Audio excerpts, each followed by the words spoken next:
you post so much inspiration. You're doing all these amazing yoga poses around the world and traveling and bringing empowerment and inspiration to people. But that's a positive side of things, right? But we know that so many people are struggling right now. We know that so many people are dealing with so much fear, not only with maybe a looming cancer diagnosis, the fear of a cancer diagnosis, or being recently diagnosed, or a very scary prognosis, but also the fear associated with, if you turn on the news, it doesn't matter what year you're in, whether it's COVID, that is, more deaths, more deaths, more deaths, lockdowns, fear, fear, fear, or it's something else that's going on, right? So we are bombarded with fear 24/7. And that's why I want to talk to you about your book today, because your book is titled, Let Your Fears Make You Fierce. I think it's certainly a poignant message for our time and probably a timeless message, right? So I'd love to ask you, what was your personal impetus for writing the book, and what's the deeper significance in the title itself for you? Oh, that's such a good question. I mean, first of all, like, my life that I share and that I post, it used to be, all yoga poses. And now I try to really post like the ups and downs of life as well, because it's not always up. And especially in the last year and a half now, dealt with a lot of challenges of, depression and anxiety, and working with therapists and healers just so that I can be the best leader I can be.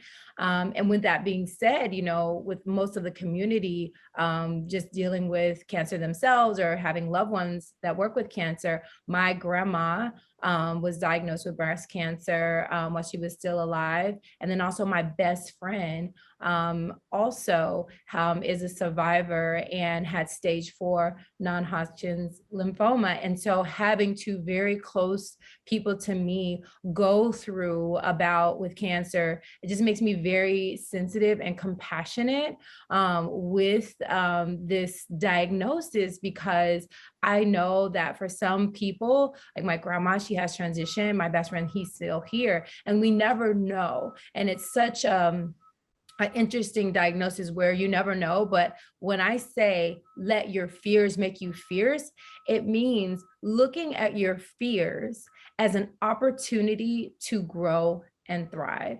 And how can you take your fear and turn it into love? And I know sometimes when you're in it, like when you're in the grief or you're in the pain, you might think like, yeah, I don't have any positive thought in my body right now. And I say that's the starting point. So the point where you feel a fear, you feel anger, you feel grief, you feel pain, all of those are signals to where we need to grow or heal. And the body, you need to heal it. And sometimes emotionally, we might need to grow, or we have a lesson to learn. So when it says, let your fears make you fierce, it's like, how can you turn that fear state into a love state? And that love state is what I consider fierce. It doesn't mean perfect. It doesn't mean you got it all figured out. It means simply that you're doing the best you can.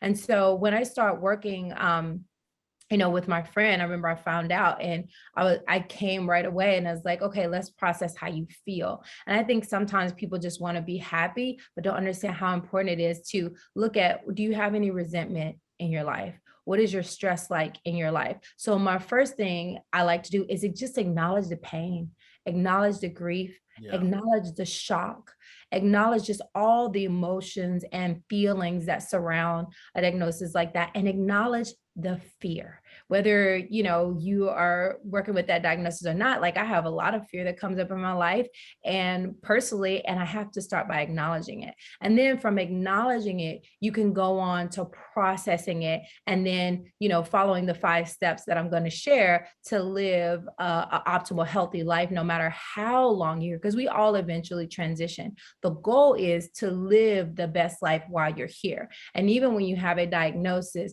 I think a lot of times people assume, oh, that person got that diagnosis. So, they assume what a person should do And really, none of us know. It's really up to that person. So I like to turn the question to that person. What would you like to do now that you have this opportunity to grow, to heal, to take this thing, this fear, and turn it into a vibration of love?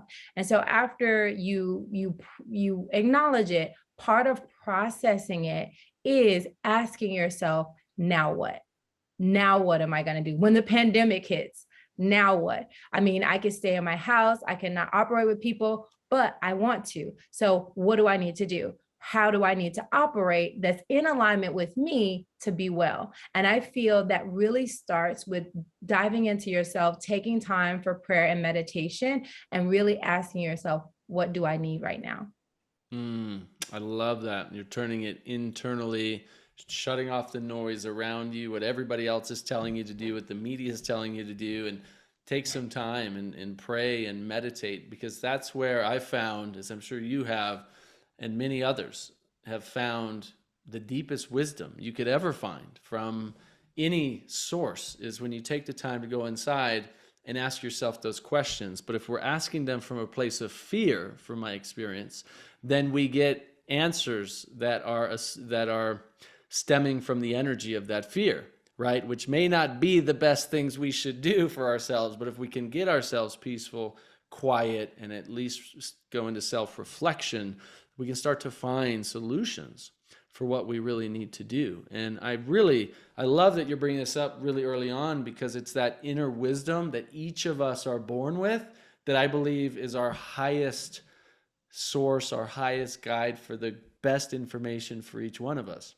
We hope you enjoyed this short excerpt from the Health and Healing Club. This entire video, including an in-depth discussion and thoughtful and inspiring questions and answers, is available inside the Health and Healing Club, along with hundreds of hours of premium and exclusive life-changing content, practices, and holistic, natural, and integrative solutions for health and healing. You can start your free trial today at healthandhealingclub.com.